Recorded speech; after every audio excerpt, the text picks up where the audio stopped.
Глава администрации Сухума Тимур Агарба провел совещание с участием руководителей коммунальных служб и начальников управ микрорайонов столицы. Основной вопрос – подготовка к возможному ухудшению погоды. Со следующей недели в Сухуме ожидаются обильные дожди.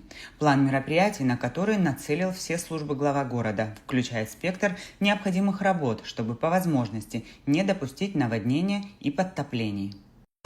7 числа обещают снова обильные осадки, и поэтому праздники закончились. Я думаю, в выходные можно будет поработать. Если у кого-то есть неотложные дела, у каждого из вас есть заместители, поэтому до 7 числа готовимся. Сейчас план мероприятий подготовим. Басла, Адзябшка, Риквара, Сухумка. Из той техники, которой мы есть у нас распоряжение, ей пользуемся. Что нам не хватает оперативно с районов или откуда-то, берем в аренду и ставим на все реки. Желательно на выходы, там, где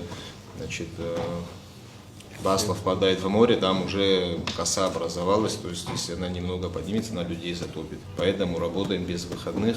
По Адзябу работали вроде, да? Синопское закончили ущелье. Синопское закончили. Костя, план мероприятий ты подготовишь, поручения всем раздашь, и надо поработать. Не допустить, постараться не допустить того, что было у нас. Ряд замечаний Тимур Агарба высказал по существующей проблеме несанкционированной стройки в столице. Персональная ответственность всех профильных служб за подобные правонарушения будет усилена, подчеркнул глава Сухума. Изо дня в день где-то в какой-то части города что-то новое появляется, не согласованное ни с архитектурой, ни с нами. Домоуправление. Я думаю, где-то с 20 октября мы начнем ездить по всему городу. Каждый из домоуправов, из руководителей управ должен знать, что это за объект. Я когда вам присылаю фотографии, вы пару дней выясняете, что это за объект, как он появился. Такого это вообще недопустимо.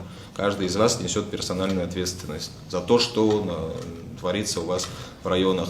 У нас есть архитектурный надзор вообще, или кто за этим следит с архитектурой? Мы регулярно, ездим по городу. Ну, вы сами ездите, да? А дела такого нет у нас.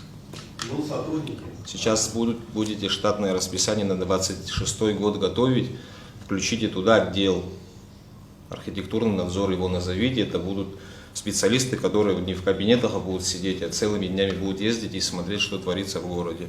Кроме того, обсудили вопрос оказания помощи гражданам, пострадавшим в ходе стихии в столице. Тимур Агарба поручил начальникам управ оперативно подготовить всю необходимую документацию на комиссию по чрезвычайным ситуациям. Максимально усильте работу, людям надо помочь не затягивая, резюмировал глава столичной администрации.